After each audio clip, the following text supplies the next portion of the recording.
Life on Earth is extremely diverse. Animals and plants come in all shapes and sizes. Some of them are cute, others intimidating, and then there are the ones that are just downright weird.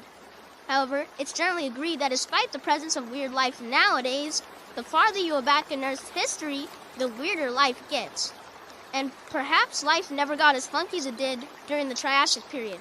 This time period saw a whole host of wacky and bizarre life forms, including the Arthropodon tortoise and a variety of odd archosaurs.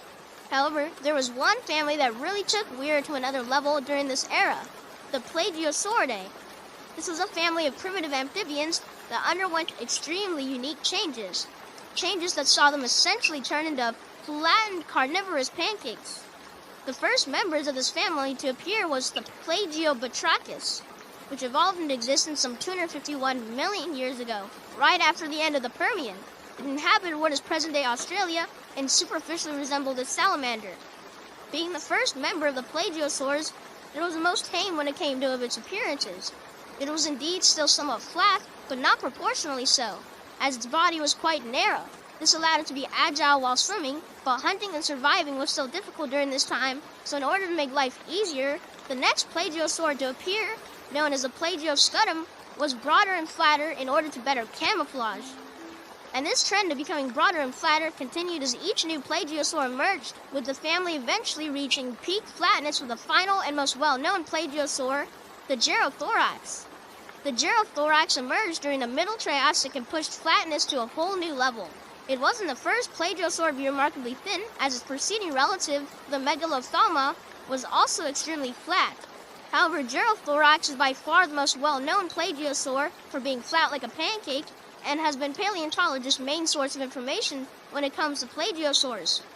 It was a small amphibian, only reaching around 1 meter, or 3.3 feet in length, yet even at this very short length, it was still many magnitudes longer than it was tall.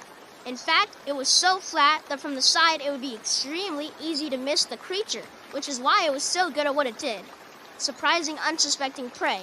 It is presumed that, like many plagiosaurs, the Gerothorax would have laid in the bottom of a river or lake, submerged under a fine layer of mud and sand, while patiently waiting for an animal to swim overhead, and once it saw an animal was above, it struck.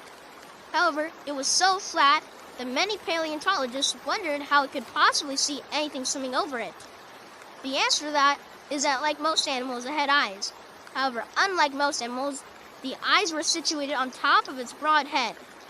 This way it could be laying completely horizontal and still have a clear view of what was swimming overhead. And the oddities of this amphibian didn't end here, as along with its pancake-like body and eyes on top of its skull, it also had a seriously strange bite. Most animals, including humans, take bites by lowering the bottom part of their jaws. Yet the Gerothorax and other plagiosaurs, for that matter, took bites in the opposite fashion, opening the top half, kind of like lifting up a toilet lid. This also meant that when struck at a prey, its eyes were facing backwards, and since it wouldn't be able to see the prey when it was going for a kill, some paleontologists think that the plagiosaurs were suction feeders, because this way they didn't need pinpoint accuracy, although this is conjecture and still not 100% certain. With all the weirdness the Gerothorax and other plagiosaurs had, it may come as a surprise that they were highly successful, as their strange traits were actually very useful for both hiding from danger and acquiring food, and they were further aided by their alarmingly tough, bony armor. It is known from specimens that the bones of Gerothorax and other plagiosaurs were highly ossified, which indicates to paleontologists that they were covered in armor which was reminiscent of chainmail, as one paleontologist put it. Additionally, plagiosaurs possessed internal gills, meaning that they were further protected from external forces. This also meant that they were better at adapting to a wide range of environments, giving them a huge advantage. And the success of plagiosaurs was reflected in the evolutionary stasis the Gerothorax experienced. In other words, paleontologists noted that through its existence, it did not go through that many evolutionary changes, which indicates that the carnivorous pancake body plan was actually quite a well-developed design. The success of the odd plagiosaurs is also reflected by the survival time of the last member. Fossil records showed the Gerothorax was thriving for over 30 million years during the Triassic, which is no small feat. And throughout the Triassic, this family was also able to spread throughout Europe, large parts of Eastern Asia, and possibly even in Southeast Asia around what is present-day Thailand. Yet despite their sturdy nature and their wide range, the plagiosaurs were not able to withstand all that Mother Nature had to throw at them, as by the end of the Triassic, no plagiosaurs remained.